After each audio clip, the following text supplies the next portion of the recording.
El capellán. No me gustaban los hospitales, pero creí que uno me salvaría. Fue en 2017, en un hospital público al oriente de Monterrey. Llegué una tarde de agosto, arrastrando el brazo izquierdo después de que una camioneta me aventara contra una banqueta. Nada roto según la radiografía, pero el dolor no me dejaba respirar. Me colocaron un suero, una bata que olía a cloro y guardé el teléfono bajo la almohada como si fuera un amuleto. La habitación 5B tenía 2 camas, en la otra, un hombre mayor respiraba por la boca y cada exhalación sonaba como si lijara madera por dentro. La luz del plafón vibraba con un zumbido constante, al mismo ritmo del oxímetro. Pensé que aquello se volvería normal si me obligaba a mirarlo el tiempo suficiente. Mi madre no pudo quedarse. Las visitas terminaban a las 9 y la enfermera de turno nocturno, una mujer menuda con un broche en forma de luna, me sonrió como se sonríe a los niños que despiertan gritando de una pesadilla. Me dijo que intentara dormir, que los analgésicos iban a hacer efecto, que la madrugada era larga pero pasaba rápido si uno cerraba los ojos. Me aferré a esa promesa con la mano buena. A medianoche, el oxímetro de mi vecino comenzó a emitir un pitido irregular. Un residente entró sin levantar la vista del expediente y ajustó el flujo de oxígeno. Dijo algo por lo bajo que no quise entender. Afuera corrían camillas. Una voz gritó código desde el pasillo y el pasillo contestó con otras voces. Yo miré el techo. 2 manchas de humedad se tocaban como si fueran mapas a punto de encajar. Cerré los ojos y respiré por la nariz para evitar el sabor metálico que de pronto se pegó a mi lengua. No dormí. A la 1:30, el hombre mayor dejó de lijar. No hubo drama, solo una pausa larga, un silencio que parecía llenar la habitación como un gas invisible. Apagaron su monitor. Le cubrieron la cara con una sábana. La luz dejó de vibrar. Noté entonces que el zumbido del plafón no era el único sonido. Había un canto delgado, casi un silbido, que venía de más abajo, del piso o de las tripas del edificio. Quise pensar que eran tuberías. La enfermera de la luna entró de nuevo. Llevaba un vaso de agua y lo colocó en la mesita. Me observó como si yo fuera la fuente de un ruido molesto. No me preguntó cómo estaba. Me acomodó el suero y, antes de irse, dejó caer una frase que no sonó a consuelo. Va a mejorar, si usted se deja ayudar. Parecía algo aprendido, algo que se dice por decir. Cerró la puerta sin hacer ruido y quedé a solas con el bulto que había sido un hombre. Fue entonces cuando vi al capellán por primera vez. No llevaba sotana ni alzacuello. Llevaba una bata de médico con el escudo del hospital y un gafete plastificado. Su cabello tenía rayas blancas sobre negro, como si el tiempo le hubiera pasado un peine de ceniza. No tocó la puerta. La cruzó como quien entra a su propia casa. Se inclinó sobre el cuerpo cubierto y posó la palma sobre la sábana, a la altura del esternón. Murmuró algo que no alcancé a oír y, sin mirarme, me habló como si hubiera estado conmigo desde la tarde. A veces no duele tanto si uno decide a quien agradecerle la tregua. No supe qué responder. El brazo me latía. Él levantó la mano del muerto y la colocó sobre el pecho, por encima de la sábana. Con los dedos libres, me señaló. Dijo que había visto mis placas, que mi articulación no estaba rota pero sí dañada, que quizá, si me dejaba ayudar, saldría sin secuelas. Dijo que todo en la vida es un trueque. Dijo que la salud es un préstamo que alguien cobra cuando se le antoja. Dijo muchas cosas que, escritas, suenan ridículas, pero en ese momento sonaron como una cuerda tirada a alguien que se ahoga. No quería escuchar. Me concentré en el vaso de agua. En el borde del vaso había una grieta translúcida, casi invisible, una línea blanca que nacía a la mitad y subía como una vena. El capellán se acercó a mi lado. Olía a alcohol y a incienso, como si hubiera pasado por dos mundos distintos antes de entrar. Apagó la luz del plafón y dejó encendida la del baño, que alcanzaba a dibujar nuestras sombras de forma inclinada sobre el piso. Me dijo que el dolor se iría si yo aceptaba un intercambio justo. No era dinero. No era un favor. Era presencia. Eso fue lo que dijo. Presencia. Que yo le debía algo al dolor y que él podía presentarnos de forma civilizada para que nos pusiéramos de acuerdo. Me pidió que me levantara. Me negué con la cabeza, pero mis piernas obedecieron a otra persona. Tal vez a mí, tal vez a él. Salimos al pasillo. Nadie nos miró. Las puertas se abrían y cerraban solas con los vaivenes del aire acondicionado. Los monitores cantaban cada uno una melodía distinta, juntos eran un coro de grillos eléctricos. Bajamos por una escalera angosta que no estaba en el croquis que mi mente había dibujado del hospital.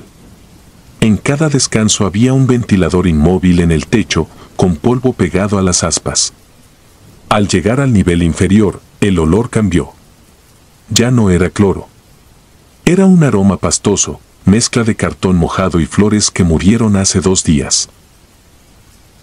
Entramos en una sala pequeña. No había pentagramas ni velas. Había fichas clínicas apiladas, cajas con etiquetas de archivo muerto, una camilla sin colchón y un bote rojo para punzocortantes lleno hasta el borde. En una pared, en lugar de un crucifijo, colgaba un portallaves con llaves numeradas del 1 al 12. El capellán tomó la llave 7, la insertó en un mecanismo escondido detrás del portallaves y giró. Un chasquido abrió un panel y apareció una ventana de vidrio esmerilado que daba a otra habitación. Detrás de ese vidrio había sombras. No eran personas. Eran contornos, resecos, huesos ordenados en una mesa. Creí que era sala de anatomía. Quise creer eso. El capellán habló con la naturalidad de quien enseña una bodega. Dijo que la mayoría del personal hacía su parte sin preguntar. Que el hospital no funciona con presupuestos ni con buena voluntad, funciona con pactos. Que algunos años la cuota es sangre, otros años es silencio, ese año tocaba presencia. Que no hay brujería, hay reglas. Que él solo intermediaba. Me miró por primera vez a los ojos. Tenía los iris de un color difícil de fijar. A veces café, a veces gris. Me dijo que yo, con mi dolor y mi miedo, era una moneda perfecta. No es su alma, dijo, es su mirada. Pedía algo que no entendía. Me explicó sin cargar de religión la explicación. Que hay cosas que solo existen cuando alguien las ve y las nombra. Que hay dolores que necesitan un testigo para volverse verdad. Que ese hospital se había saturado de dolores sin nombre, dolores que vagaban por las salas como perros perdidos, tocando a cualquiera que dejara la puerta abierta. Alguien debía hacerse cargo de mirar por ellos. Unos meses. Un turno por noche. Una lista. Al terminar, el dolor de mi brazo se iría como si nunca hubiera estado. La palabra lista me atravesó. Sobre la mesa de metal había una libreta con una portada plastificada de color verde. Encima, un bolígrafo con el nombre del hospital. El capellán pasó las hojas hasta llegar a una línea vacía. Me pidió que firmara. No iba a haber sangre ni velas, solo tinta. El olor a flores muertas se hizo más espeso. Hubo un golpe sordo al fondo, como un colchón que cae. Sentí que me faltaba el aire. Firmé sin sentir los dedos. Regresamos a la habitación. El bulto de la cama vecina ya no estaba. El vaso de agua sobre mi mesa ahora estaba lleno hasta el borde, aunque nadie lo había tocado. El capellán me ajustó el cabestrillo con una destreza que no aprendió en catequesis. Me dijo que dormiría sin dolor. Me dijo que por la mañana me darían de alta. Me dijo que esa noche empezaba mi primer turno. Cumplí. Desde esa noche, y durante meses, bajé por la escalera angosta mientras las enfermeras hacían rondines arriba. En la sala del archivo muerto, detrás del vidrio esmerilado, había siempre una cama nueva, una sábana nueva, un vaso con agua y un nombre en la libreta verde. No eran pacientes muertos. Eran dolores sueltos que necesitaban volverse historia para poder irse. Yo me sentaba en una silla plegable y miraba. Los recuerdos ajenos cruzaban por la habitación con pasos que no sonaban.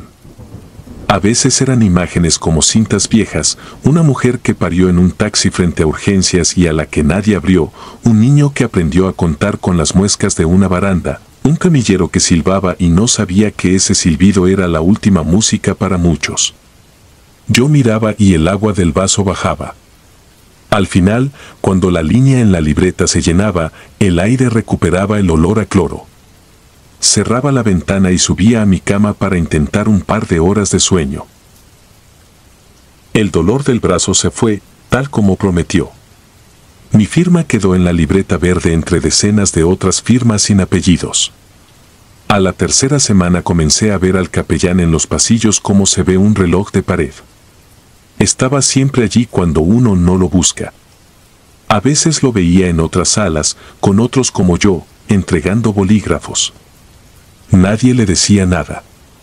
Era parte del mobiliario vivo. Una madrugada de noviembre, en el archivo, encontré mi propio nombre en la libreta. La línea decía, presencia para MR, habitación 5B, ver sin intervenir. Sentí un frío muy puntual en la nuca, como la punta de un lápiz apoyándose. La ventana se abrió sola. Del otro lado no había cama, ni sábana, ni vaso. Había un corredor de hospital idéntico a cualquier corredor de hospital, pero vacío. El zócalo verde, las placas de no fumar, el brillo amortiguado de los pisos. Al fondo, el plafón vibraba con un zumbido exacto. Reconocí la mancha de humedad con forma de mapa incompleto. Reconocí el borde del vaso con la grieta de vena. Comprendí que lo que había mirado todas esas noches, lo que había ayudado a marcharse, había aprendido mi forma, mi olor, mi manera de contar. Para irse necesitaba que yo también me volviera dolor, aunque fuera un rato. Me quedé ahí, de pie, mirando mi propio pasillo espejo hasta que el agua del vaso, en la mesa de mi lado, comenzó a temblar. No había viento. No había pasos. Solo el temblor del agua anunciando algo que venía. El capellán apareció detrás de mí y posó una mano en mi hombro. No apretó. No consoló. Dijo, con voz de fiscal que dicta una sentencia, esto es lo último. Miré hasta que vi, del lado del vidrio, a mi madre acercándose a una cama que no tenía cuerpo, solo la forma de un cuerpo hundiendo la sábana. Miré hasta que el bolígrafo en mi mano dejó de escribir. Miré hasta que mi nombre en la libreta se completó sin que yo moviera la muñeca. Cuando levanté la vista, el vidrio era vidrio normal y del otro lado solo había cajas y polvo. A la mañana siguiente me dieron de alta. Firmé papeles oficiales con tinta negra y nadie mencionó la libreta verde. El capellán no se despidió. Afuera, el aire olía a gasolina y a pan dulce. Caminé hasta la parada del camión con el brazo leve, casi ajeno, como si fuera prestado. Creí que todo terminaría al cruzar la puerta giratoria. No fue así. Ahora trabajo en el área de archivo clínico. No lo estudié. No lo busqué. El hospital tiene maneras de retener a quienes ya conocen sus sótanos. Cada tanto, una enfermera deja un vaso de agua en mi escritorio y yo sé que esa noche me tocará bajar. Ya no me pregunto si es brujería o protocolo. Ya no me interesa si el capellán es doctor, sacerdote o algo peor. Lo único que sé es que, desde que acepté mirar, el dolor de los otros encuentra salida más rápido. Lo único que temo es el día en que vuelva a leer mi nombre. Mientras tanto, lleno líneas. Cierro ventanas. Devuelvo llaves numeradas a su sitio. Y cuando alguien llega a la habitación 5B con miedo en la mano y dolor en la otra, le acerco un vaso con agua y le digo la frase que me dijeron: va a mejorar si usted se deja ayudar. Porque es verdad. Porque también es mentira. Porque en este hospital, el alivio siempre termina costando la mirada de alguien. Esta vez, quizá, la tuya.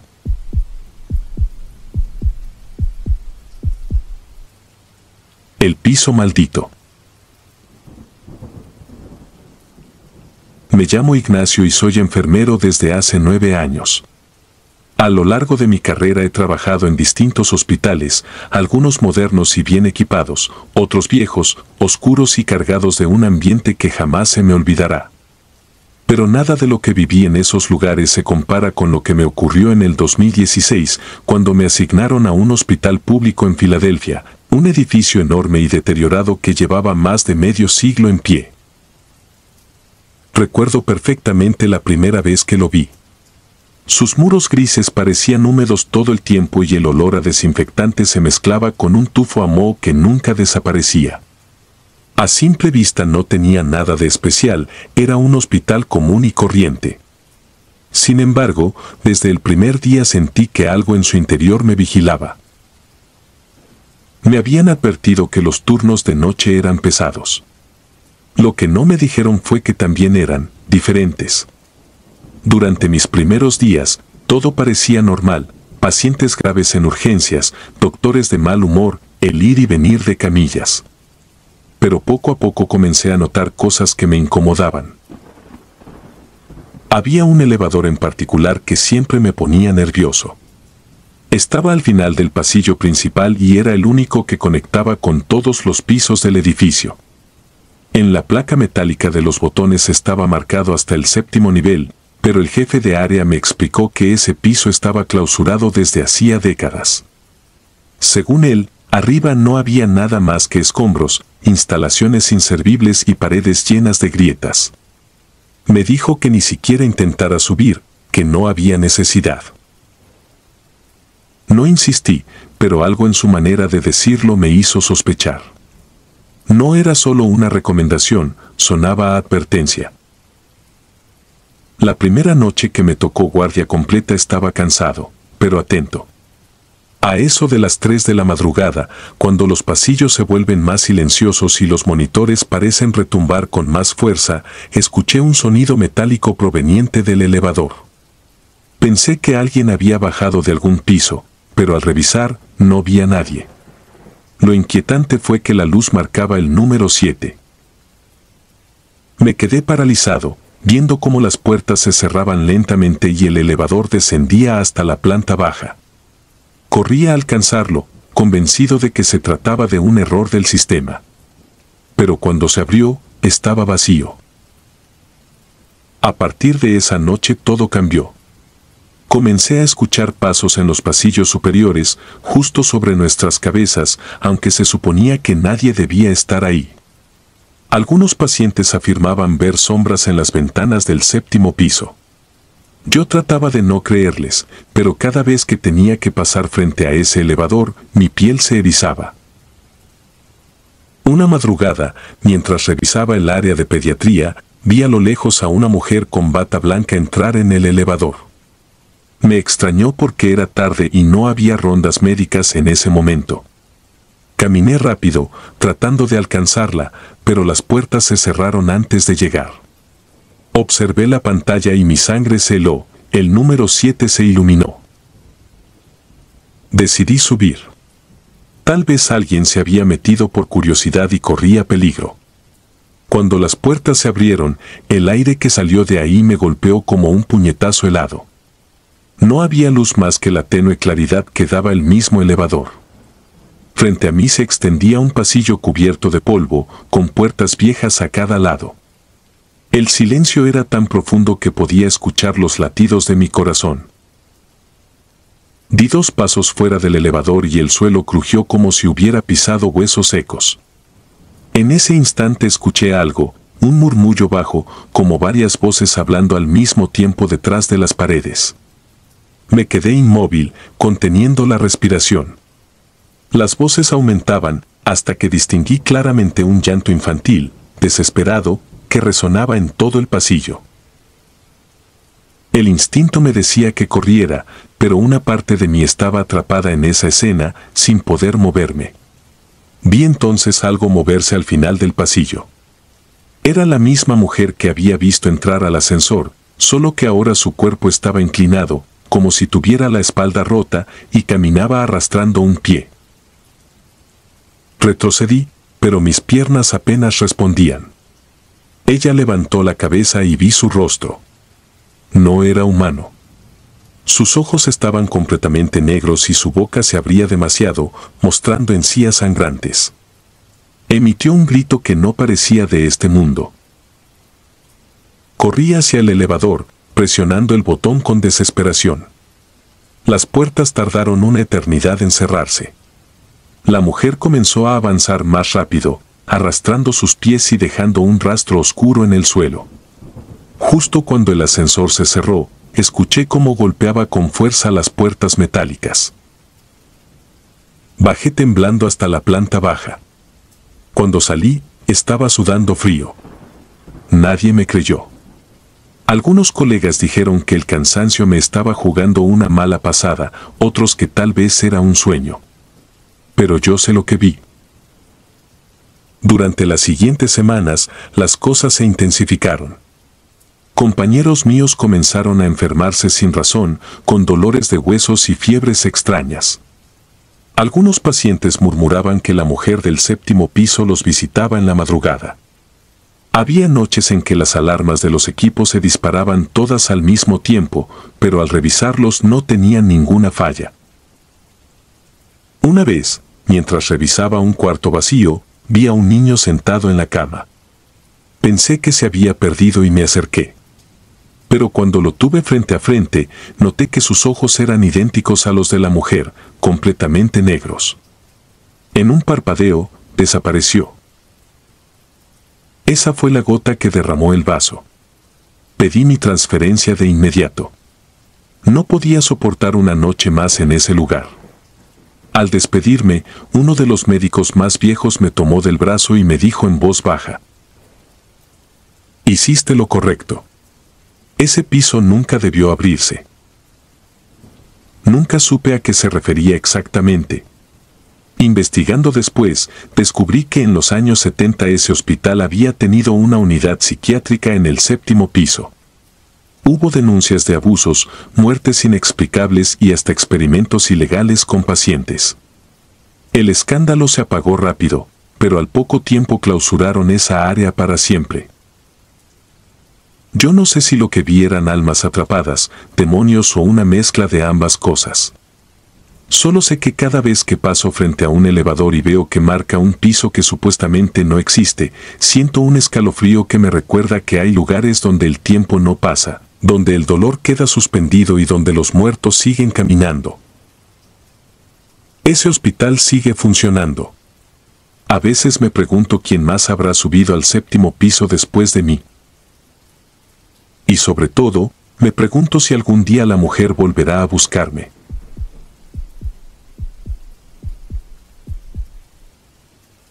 La que cierra puertas.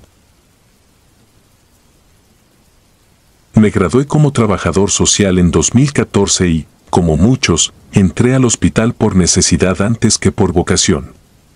Era el Hospital General Dr. Hidalgo de una ciudad que prefiero no nombrar, un edificio antiguo con 3 remodelaciones superpuestas como parches torcidos. Las noches olían a povidón ayodada, café recalentado y aire acondicionado mal calibrado que hacía temblar a los familiares envueltos en cobijas. Ahí, en el 4º piso, terminé aprendiendo que el miedo no grita, espera. Mi hermana menor llevaba meses con una insuficiencia autoinmune que la iba apagando por dentro. Cuando por fin se complicó, la ingresaron en la 417B, frente a la estación de enfermería. Yo me ofrecía a quedarme a cuidarla por las noches. Tenía acceso como personal y no me costaba firmar mi entrada, acompañarla, llenar formularios, pelear por una receta, vigilar que la bomba de infusión no se trabara.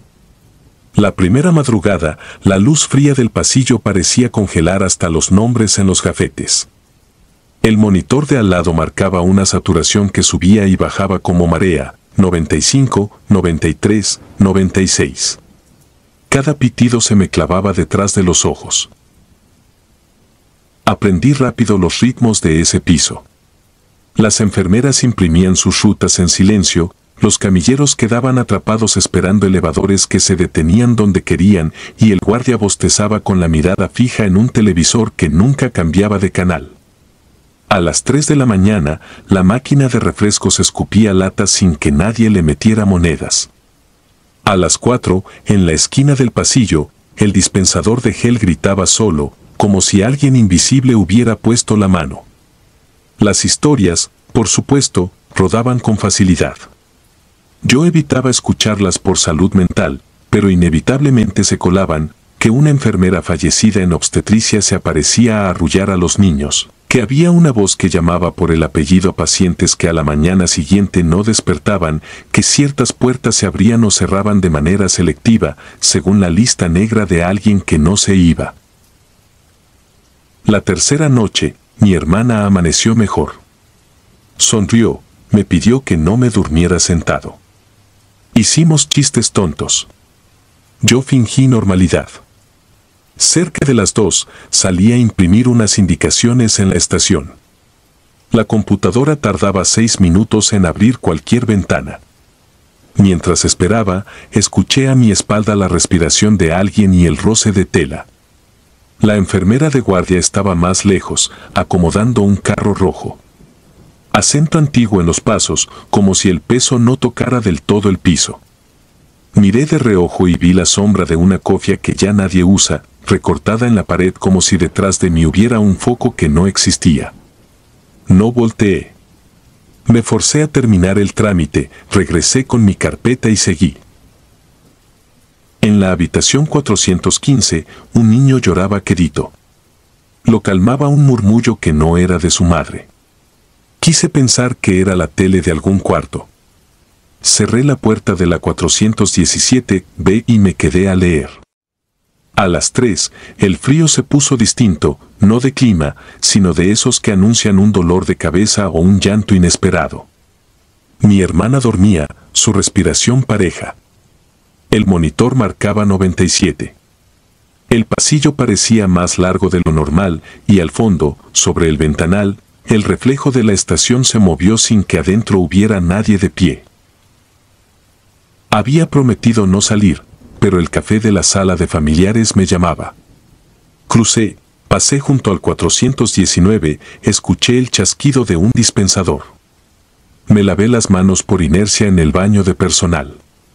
Mientras me la secaba, sonó el timbre de emergencia de la 415. Ninguna auxiliar respondió. Salí con prisa. La puerta del baño no cedió. Ni tirando con el cuerpo. No tenía pestillo, nunca lo había tenido. Empujé con el hombro. La chapa permaneció rígida, como si del otro lado alguien sostuviera el pomo con una calma infinita. Golpeé. El eco se tragó mi propio ruido. Del otro lado del pasillo, se oyeron los pitidos que todos tememos.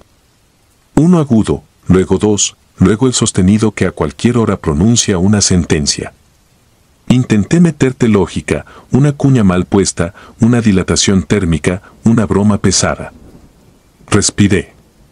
Puse el oído en la puerta y escuché algo que tardé en reconocer, un arrullo, monótono, viejo, con palabras canceladas por el tiempo. El arrullo entró por la rendija como vapor y me paralizó el tórax. No vi nada, solo sentí. La tristeza detrás de ese absurdo canto me levantó náusea. El pitido cambió. Silencio. Entonces la puerta se abrió con la suavidad de siempre. Salí y el pasillo estaba vacío. Corrí a la 417B, medio consciente de que no quería mirar un monitor en línea recta.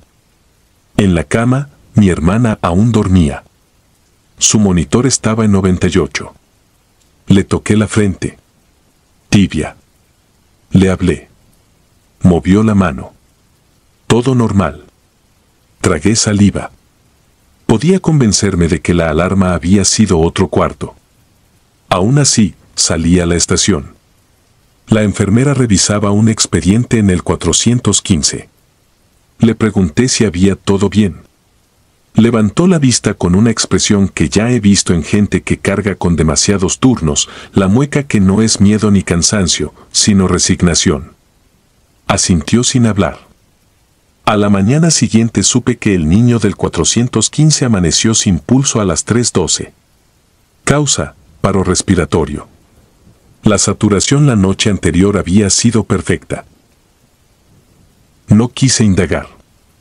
Hice lo que hacen los cobardes que creen ser valientes, me inventé explicaciones, acusé a mis oídos, culpé a mi ansiedad.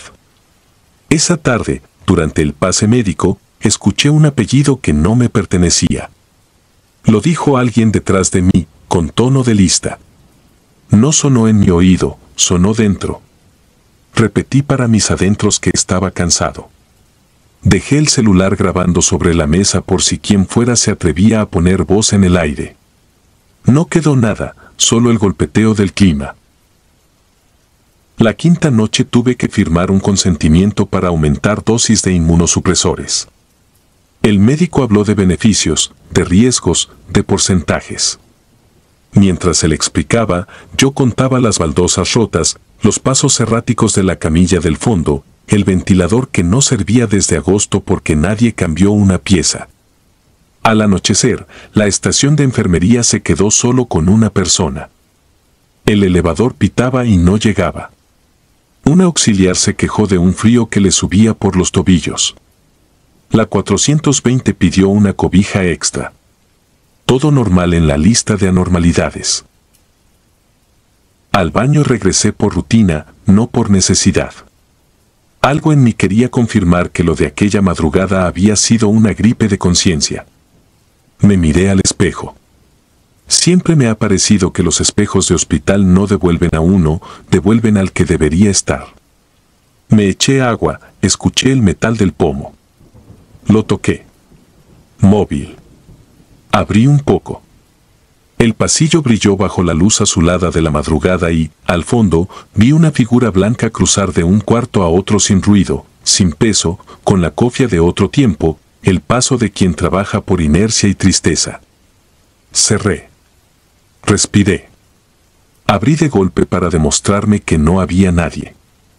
El pasillo estaba vacío. Lo juro. Regresé a la 417, B con la lengua seca. Mi hermana veía una película en el portátil. Reímos de algo absurdo. Ella dijo que en sueños alguien la peinó con una mano fría, que creyó que era yo, que luego ya no supo. No supe qué contestar. Le subí el volumen a la película con una urgencia pueril. Esa noche hice guardia con los ojos muy abiertos. A las 2:58 comenzó el desfile de pequeñas señales, el dispensador accionado, el carro rojo moviéndose medio centímetro solo, la máquina de refrescos rascando las tripas. El monitor de mi hermana se estabilizó en 97. El corazón me golpeaba el esternón como si quisiera gritar. A las 3:11, el pasillo se hundió en un silencio raro. No el de los aparatos, sino el del aire antes de una tormenta. La puerta de nuestra habitación se cerró sola, con esa dulzura que es más insulto que violencia. Quise abrir. La chapa estaba suave. Cedió. Di un paso y la puerta volvió a pegarse. La empujé de nuevo y esta vez no se movió. No había seguro. No había razón. Desde el baño cercano llegó el arrullo, ahora más nítido, con un timbre cansado, maternal y ajeno.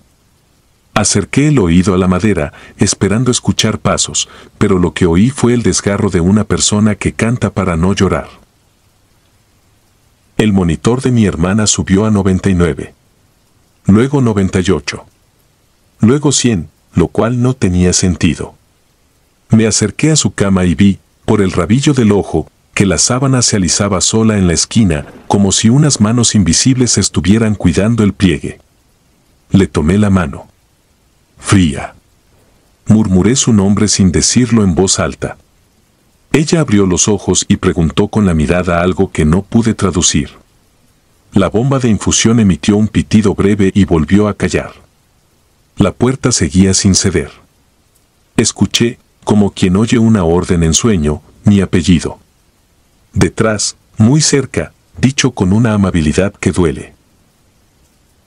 El pitido largo llegó a las 3:13. Ese que no permite negación. El monitor dibujó una línea limpia. Intenté abrir la puerta y esta vez salió volando, golpeando la pared con un estruendo que nadie pareció escuchar. Corrí a la estación. La enfermera ya venía con el carro rojo. Hicieron lo que se hace. Yo me quedé en un rincón, apretando mi propia mandíbula, viendo cómo los protocolos siempre llegan tarde a la cita exacta del destino. A las 3:26 anotaron la hora. Causa probable, paro cardiorrespiratorio secundario a complicación medicamentosa. El médico me habló de riesgos, de porcentajes, de que a veces pasa. Asentí con la cabeza porque no tenía otro idioma. Quise denunciar algo que no sé nombrar. No hubo a quién. Al día siguiente pedí ver las cámaras. Nadie supo, nadie quiso, nadie pudo. Un guardia me dijo fuera del libreto que a su hija también se le cerró una puerta la noche que el abuelo dejó de respirar. Una enfermera me tocó el antebrazo y, sin hablar, me entregó una foto vieja dentro de una mica, una mujer de cofia, rostro cansado, barriga de 8 meses, mirada en dirección contraria al lente. El sello decía Servicio de Maternidad, 1987. Leí 2 apellidos que no olvido. Me guardé la mica un segundo y la devolví. Ella negó con la cabeza, empujándome la foto de vuelta, como quien le encarga a otro una desgracia. Me fui con la urna a un cementerio que no conocía. Meses después regresé al hospital para firmar renuncia. Podría contar que fue el dolor, o el coraje, o la falta de dinero, pero fue otra cosa, la certeza de que en ese piso alguien cumple un turno que no termina y, de tanto cumplirlo, decide a quién cerrar y a quién dejar ir. No culpo a nadie que respire. No quiero convencer a nadie que no estuvo ahí. Solo sé que la 417B sigue encendida algunas noches aunque esté vacía, que el dispensador se activa a las 2:58 como reloj, y que a las 3:11 la temperatura baja sin que el clima haga ruido. A veces, caminando por la calle, alguien dice mi apellido con esa voz de lista. Vuelvo la cabeza y no hay nadie. Pienso en la foto guardada en un cajón, en la cofia que ya no usan, en la puerta que se niega cuando más se la necesita. Me repito que no fueron fantasmas, que fue azar, que fue un fallo humano. Me lo repito hasta dormir. Y sin embargo, cada tanto, en el límite exacto del sueño, escucho un arrullo antiguo que no sé de quién consuela. Entonces abro los ojos para confirmar que mi puerta está abierta. Y juro que, por un segundo, no lo está.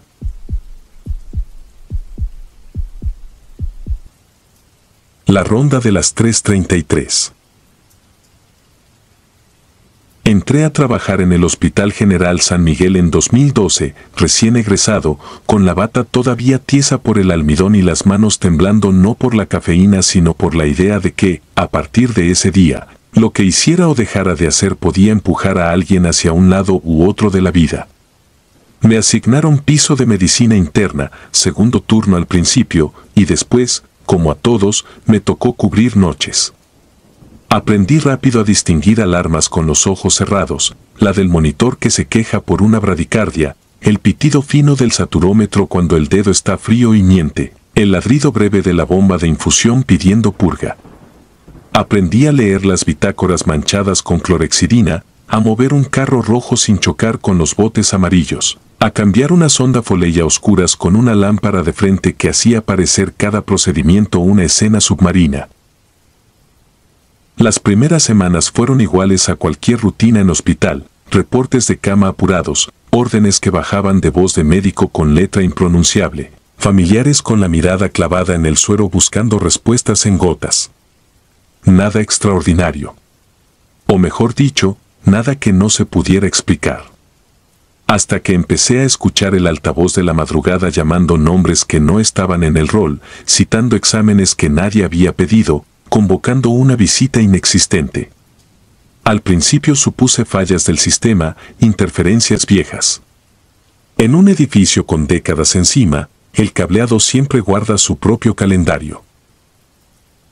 La primera noche que lo noté con claridad fue un martes. Eran las 3:33, lo vi en el reloj digital del puesto de enfermería justo cuando apagaba la plancha para alisar sábanas. La voz del altavoz, granulada, convocó, visita de guardia, pase a camas pares. Me pareció extraño porque los pases de visita nocturnos no se anunciaban. Fui a verificar. El pasillo estaba vacío y frío como despensa. Acomodé almohadas, revisé catéteres, conté gotas. En la habitación 214, doña Rina, riñones malos, piel delgada como papel Biblia, me miró con una inquietud que intentaba disimular. Dijo que un médico estuvo ahí, parado en la puerta, como esperando. No tomó signos, no tocó el expediente, no habló. Solo la observó. Estaba seguro de que nadie había pasado, al menos nadie con pasos. Le ajusté la cobija, le di el analgésico y ella cerró los ojos con esa obediencia que a veces no es confianza, sino cansancio. La noche siguiente, a la misma hora, volvió el anuncio. No fue un comunicado limpio, sino un arrastre de frecuencias que, sin embargo, decía algo concreto: ronda, cirugía, cuarto piso. No tenemos cuarto piso, pensé con un reflejo infantil. En el ascensor el panel marcaba 0, 1, 2, 3 y sobre eso, un rectángulo ciego donde alguna vez hubo un 4. La madera de las paredes todavía guardaba un olor viejo, mezcla de desinfectante de otra época y humo. Salí del elevador, sacudí la idea cómo se aparta una telaraña. Los compañeros bromeaban. El hospital hace eso con todos, te inventa un apodo, un hábito, un fantasma. En la estación nocturna, alguien soltó que antes había un quirófano en otro piso, clausurado por un siniestro del que nadie hablaba. Que en ese incendio, decía la leyenda, se apagaron nombres y se encendieron voces sin dueño.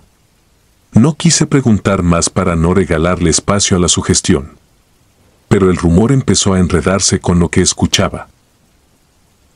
Una madrugada, ya con la luna rota en el patio de servicio, vi algo que no pude reubicar en ninguna lista de procedimientos. Estaba revisando los niveles de un paciente con sepsis cuando, a través del vidrio esmerilado de la puerta de 218, se dibujó una silueta en conjunto quirúrgico.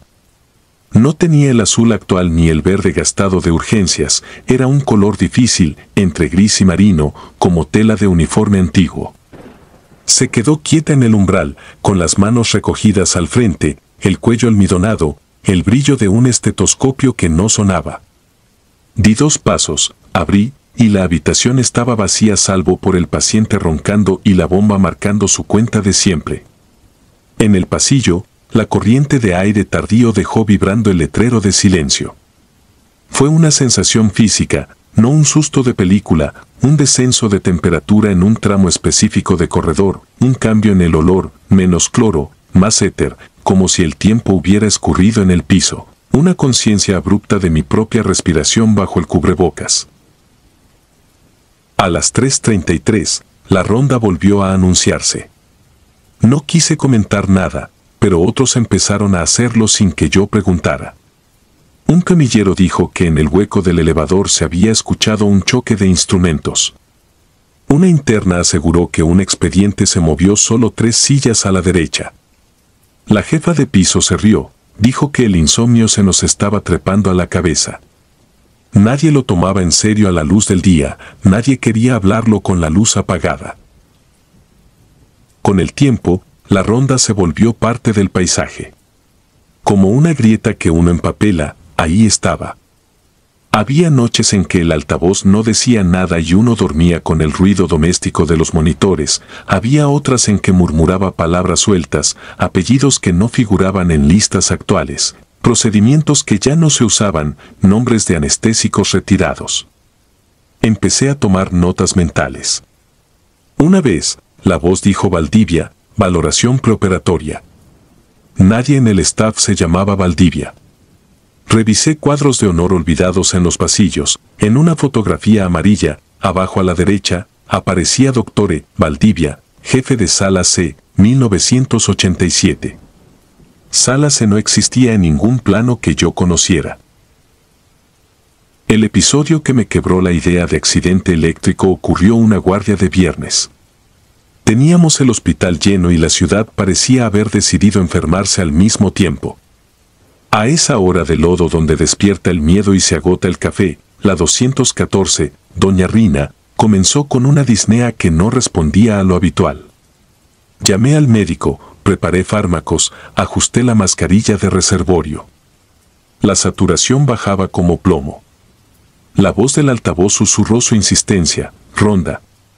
Valdivia, quirófano. Nadie me lo dijo, pero supe que me estaban invitando a un lugar que ninguno de mis pies había pisado. Los monitores de los cuartos vecinos, uno por uno, parpadearon como si un corte muy delgado les hubiera pasado por encima. Fui por el carro rojo. En el corredor, la luz se atenuó sin apagarse, como cuando una nube gruesa se cruza por el sol. El elevador se abrió antes de que yo presionara el botón. El panel mostró el rectángulo ciego iluminado por un segundo, un 4 que no existía volvió a existir. Entré. No recuerdo haber decidido nada, solo estar ahí dentro y sentir que el elevador subía un piso que no cabía en el edificio. Cuando se abrieron las puertas, no había una planta como las demás. Delante de mí, un pasillo corto con paredes encaladas y un vidrio de observación rajado en diagonal. Sobre una mesa de acero brillante, alineadas como herramientas de relojero, había pinzas hemostáticas y separadores que no se usaban desde antes de mi tiempo. La atmósfera tenía la densidad de una sala donde se apagó un fuego hace mucho, sin humo, pero con su memoria. A la izquierda, un letrero torcido, Sala C. Detrás del vidrio, un quirófano vacío con domos redondos, un reloj detenido en las 3:33 y, en el fondo, de pie, la figura con el uniforme antiguo. Ni me miró ni se movió, era presencia, no gesto. Tuve la certeza absurda de que esperaba gente que ya no llegaría. Y al mismo tiempo, entendí que abajo, en la 214, la vida se nos iba. El elevador se cerró solo. Bajé con el pulso en la garganta. Cuando llegué, la 214 estaba en pausa, ni se había ido del todo ni había regresado. Hicimos lo que se hace, compresiones, adrenalina, orden en el caos. Durante un instante breve, vi el umbral de la habitación lleno de un brillo que no venía de mis lámparas. No era luz clara ni sombra completa, una transparencia densa, como si el aire hubiese tomado forma. Doña Rina volvió con una respiración áspera que, sin embargo, era suya. El monitor se pobló de líneas con sentido. Nadie preguntó por qué yo estaba en sudor frío. Guardamos el carro, recogimos guantes, anotamos en la bitácora las horas exactas como si anotarlas pudiera domarlas. Días después, con la curiosidad que deja un susto, busqué a archivo. Pedí carpetas viejas de quirófano. Encontré un reporte fechado el 18 de septiembre de 1987. Había un listado de procedimientos y, al final, un acta breve, seca, de un incidente eléctrico que dejó inservible una sala. En varias hojas, una firma repetida, Valdivia. Ningún drama escrito, ninguna confesión. Solo rúbricas y el lenguaje muerto de los informes. Pregunté por él a los más antiguos. Uno me dijo que murió fuera del hospital, que la vida a veces empuja hacia sus propios desfiladeros. Otro afirmó que lo trasladaron. Nadie coincidía, como si el nombre hubiera sido un sonido que el edificio se tragó. Me cambiaron de sede 2 años después. En otros pasillos, con otros focos y otros rumores, aprendí a no pelear con lo que no tenía nombre, a dejarlo pasar por el ojo de la noche como se deja pasar un viento. Creí que lo había dejado atrás. Hasta la madrugada en que, agotado, de guardia en urgencias de un hospital nuevo, la voz del altavoz hizo un amago de estatismo y dijo muy quedo, como quien cuenta una costumbre que no puede abandonar: ronda 3:33, miré el reloj. Adivina. Pensé en la madera del elevador, en el vidrio con la grieta diagonal, en un brillo detenido al fondo de una sala que ya no existe. Preparé la bandeja de curaciones, revisé que el carro rojo estuviera completo, apagué la plancha. Una sombra cruzó el vidrio de una puerta, sin cerrarla. No entró. No hizo falta. A veces, en los hospitales, el miedo no necesita moverse, ya está, con el peso exacto de quien pasa lista. Y uno aprende a trabajar con él, del mismo modo en que aprende a vivir con el sonido constante de un monitor que recuerda, golpe a golpe, que todo lo que vale la pena se sostiene en una línea que tiembla. Código negro. Me llamo Daniela y lo que voy a contar pasó en 2018, en un hospital público de Monterrey al que entré por una peritonitis que me complicó más de la cuenta.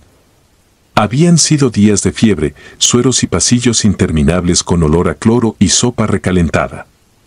A esa altura ya caminaba por mí misma, aunque despacio, con el abdomen tirante y la cabeza pesada. El cirujano que me recibió al ingreso se fue de vacaciones y me quedó un médico nuevo, joven, de sonrisa mecánica y ojos que no se detenían en la gente sino en las pulseras de plástico de las muñecas. Azul, verde, roja. Yo llevaba una blanca. No sabía entonces que ese color podía cambiar sin que yo lo notara. Las noches eran peores que los días. A partir de las 11, los pasillos se volvían un túnel frío donde el eco de un carro de curaciones sonaba como cadenas en el piso. No dejaban quedarse a nadie conmigo. Decían que eran políticas del hospital. Las enfermeras me caían bien, aunque la mitad del tiempo andaban corriendo y la otra mitad con una paciencia gastada que yo respetaba. Me aprendí los ritmos: a las 12 pasaban a revisar drenajes, a las 2 cambiaban sueros, a las 4 llegaba el camillero a llevar los desechos, a las 5 la señora de limpieza que barría pegada a la pared para no despertar a nadie.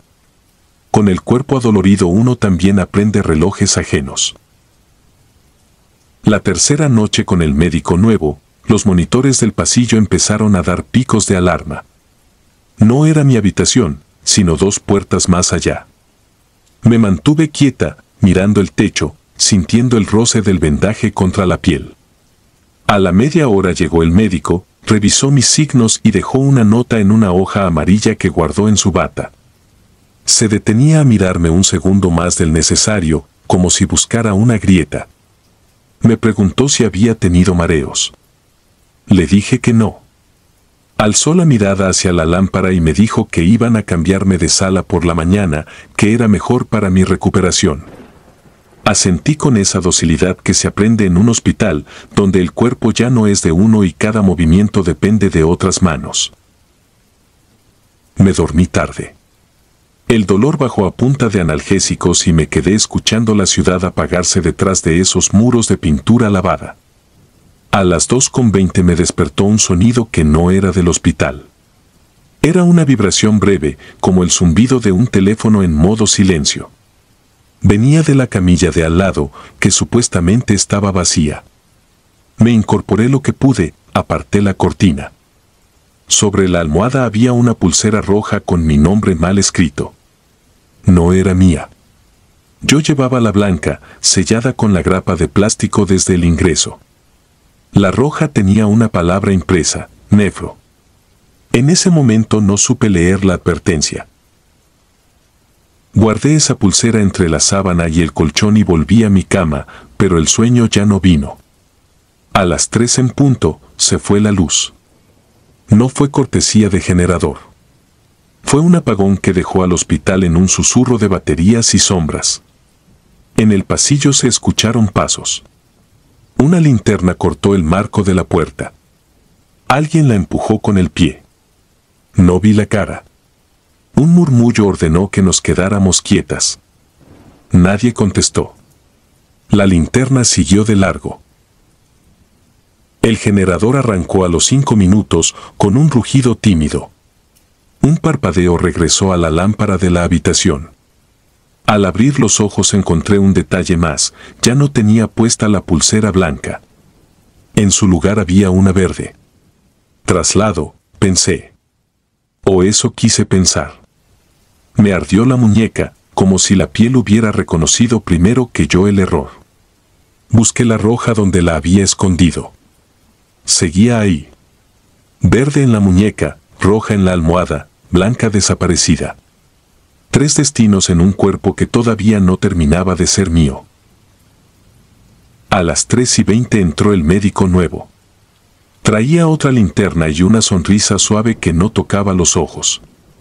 Dijo que me transferirían a observación porque esto es de control. No habló de mi pulsera. No miró mi drenaje. Me pidió que respirara hondo y que confiara. Tiró de mi cama con un movimiento seguro. La rueda chirrió, aceptando obedecer. El pasillo olía a desinfectante y a café viejo. Giramos a la derecha, hacia el ascensor de servicio. Vi puertas cerradas con candado y etiquetas que nadie se detiene a leer. Oyes tu propia respiración metida bajo la sábana, el trayecto dibujado por fluorescentes que desafinan el color de la piel. Al pasar frente a la estación de enfermería, la pantalla del monitor marcó error.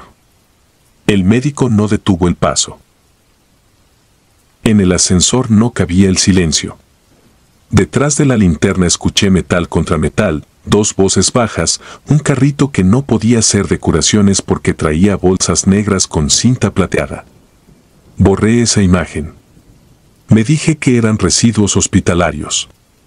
Nadie quiere creer otra cosa a esa hora. Me dejó en una sala sin nombre, una especie de depósito con una camilla, sin ventana, con una lámpara que parpadeaba. Dijo que era provisional. Cerró por fuera. El seguro sonó como un candado pequeño que se ríe de tu fuerza. El aire era denso, frío de cámara. Me toqué la muñeca para comprar tiempo. La pulsera verde tenía, al reverso, un código, CN17. No quería mirar la bolsa azul bajo la camilla. Lo hice igual. Dentro, anudada con torpeza, había una bata de enfermera manchada. Solo sangre seca, me repetí. Nada más.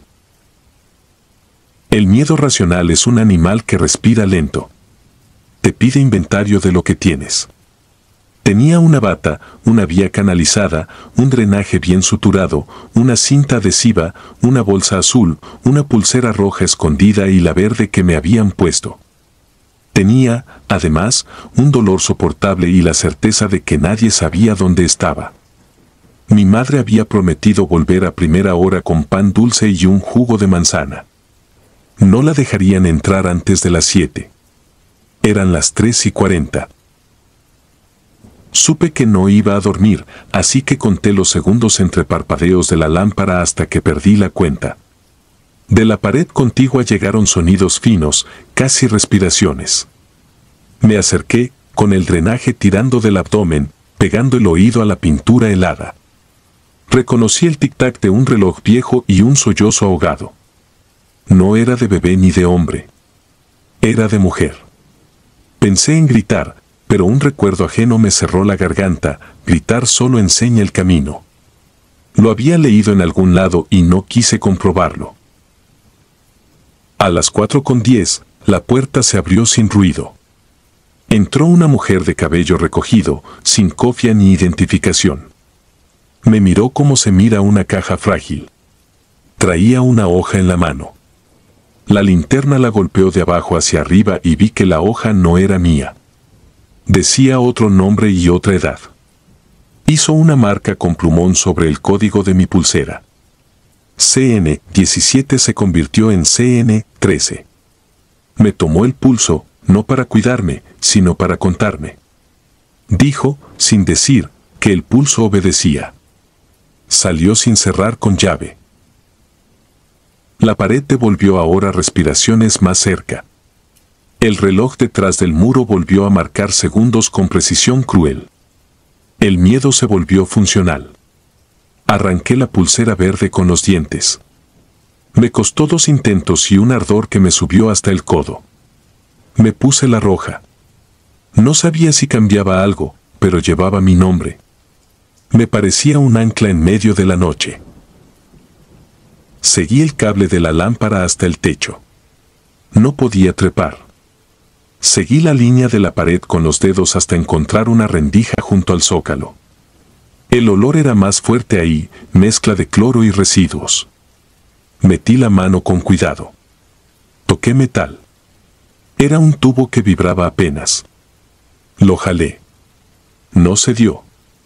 Lo empujé. Se movió 1 centímetro y luego otro. El ruido fue suficiente para que algo del otro lado se detuviera. Una respiración dejó de llorar y empezó a contar conmigo el esfuerzo. A las 4:30 escuché pasos. Rápidos, decididos. La puerta se destrabó. Entró alguien con una sudadera gris y un gorro apretado hasta las cejas.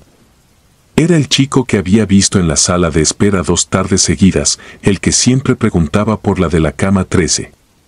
No lo relacioné hasta que lo vi apuntar su linterna al suelo, buscando la otra rendija. Dijo en voz baja, muy baja, que su hermana no aparecía en su sala desde la medianoche. Que la buscaron en baños y pasillos y que un camillero con ojos cansados, harto de tragarse cosas, le dijo 3 palabras: código negro, sótano.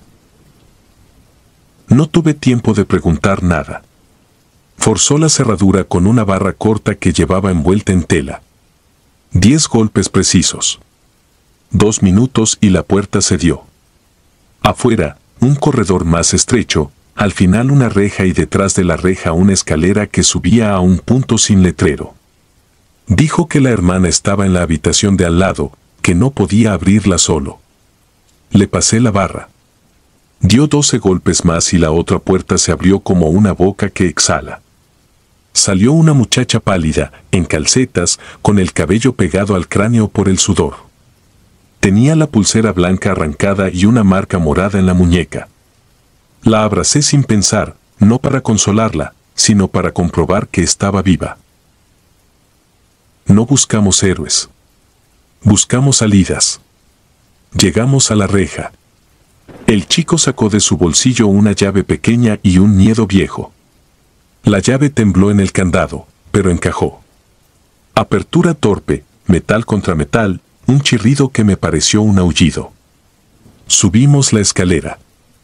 Arriba, el pasillo principal parecía otro planeta, con sus televisores encendidos y su olor a gel antibacterial.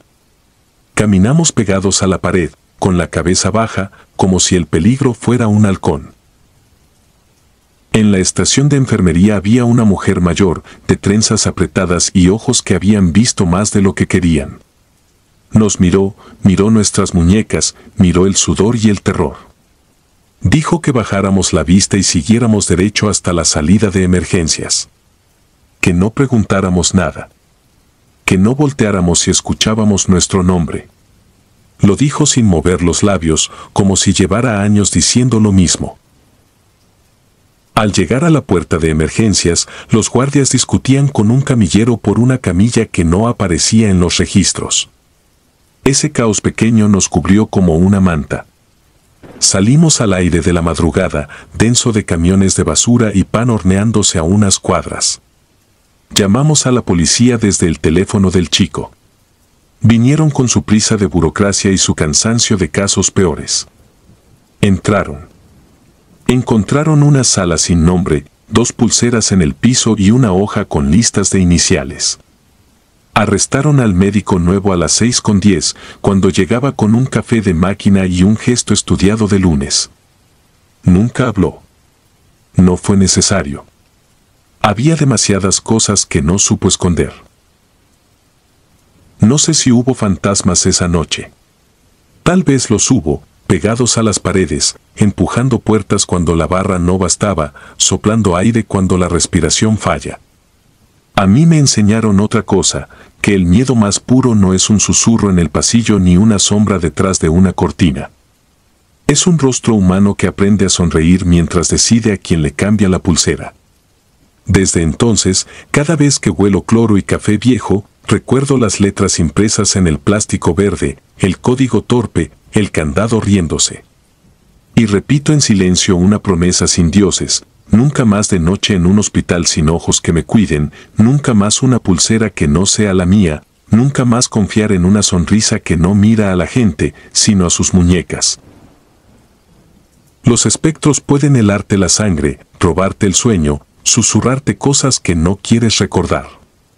La maldad humana, en cambio, te cambia el color de la pulsera mientras sigues despierta. Y una vez que lo ves, ya no hay sutura que cierre esa herida. Si disfrutas de los relatos, te invitamos a apoyarnos con un like y un comentario, ya que eso nos ayuda muchísimo. Además, si aún no estás suscrito o suscrita, te animamos a formar parte de la comunidad del terror. Muchas gracias por escucharnos y por tu apoyo.